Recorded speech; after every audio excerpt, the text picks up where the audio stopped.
absorbing struggle between these two big men of rugby league.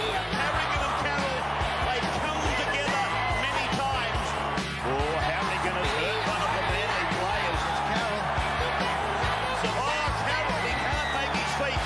He goes bye-bye. The two number 10, Harrigan and Carroll.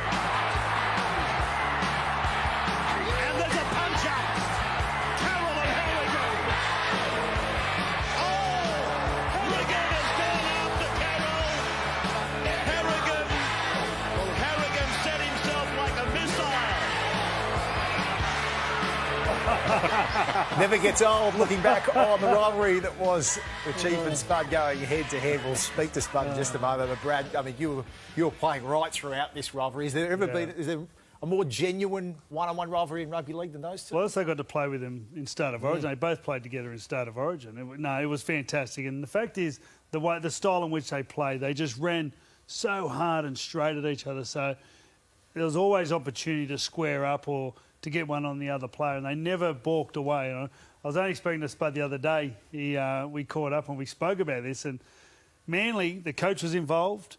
They had Spud's parents involved. They had players. During the week, everyone just be probing him, just going, "Oh, mate, what about you got Chief this week? Chief will have me," and they'll just walk away, Then the parent would ring up, and then Bozo would throw a grenade in. By the time he got to a game, just had fire coming out his ears. Let's bring the man himself into the show. Mark Spud Carroll, great to have you on The Greatest. Thank you, Spud. Oh, exactly right, Freddie. Thanks, mate. I've got goosebumps from watching those collisions. Half the time, I don't know how I got up, but the thing is, as Freddie said, my dad would always bring me up on the game day, especially when I was playing the Chief, and go, get the first shot in, just hang up. That was my dad. That was the build-up to a game, but I was only speaking to the Chief this week, actually. I'm penning a book, and I've got him doing a chapter on me. I can't wait to hear from his view. But, it's unbelievable. We're still talking about this 25 years ago. And I can still remember it. People still stop me in the streets. I love that collision. That was 25 years ago. You'll never see anything like it again. The great rivalries and competitions, they are ageless. They're timeless. When you're going into a game against a Paul Harrigan, what's your mindset? But what was your aim when you ran out? Sterlo, I did a lot of visualisation before games, mate. I was a bit of a nutcase, seriously. As Freddie said, mate, I had bits and pieces. I had Bozo coming in negative. I had Jeff Tooby negative. And I'm thinking, how we go? I'm playing for your side and you give me negative. So I used to visualise a lot. I knew I was going to get whacked by at least 3 blokes first kick-off. My goal was always to get to the 20-metre line and run as hard as I can, Jeff Robinson style. And, mate, thank God I turned my shoulder on impact that day because he got me spinning. And...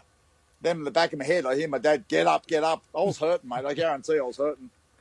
And then I hear Dave Gillespie winding me up. If you look at that challenge, and he's winding me up. Now, come on, Spud, give it to him. And first bloke I push out the way is Jeff Tooby, my captain. You don't touch the captain. But I did.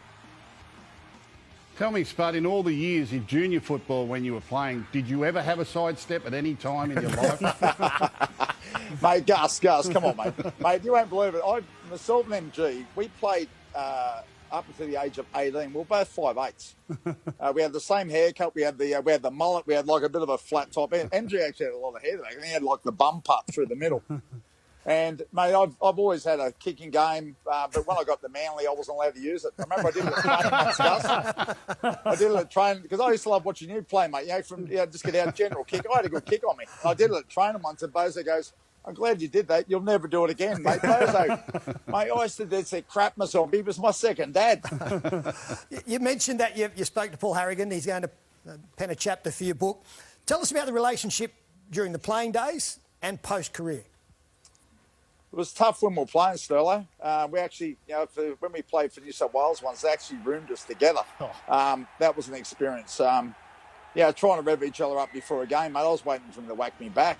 So that was the difference. But, mate, there was always that hatred there.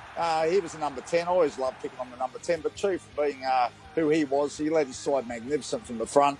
Mate, as I said, mate, he got me a couple of good times. Once time, I remember, you've seen the vision, I was trying to get off the ground. Like, imagine these days, you'd be straight off the pitch, and I kept getting up, I kept falling down. My head felt like it was 30 kilo. But the thing is, you got back in the defensive line. The sheriff, unfortunately, has now passed away. Salts, get the smell of salts, and then you go again. But mate, now I regard him as a mate. We had our job to do. I often ring him up, see how he's going. We put our body on the line, and, mate, we're feeling it these days, I guarantee you. But will I change? Never. Spud, great to go down memory lane on what is one of the game's great rivalries. Really appreciate it, and all the best with the book as well. Thank you.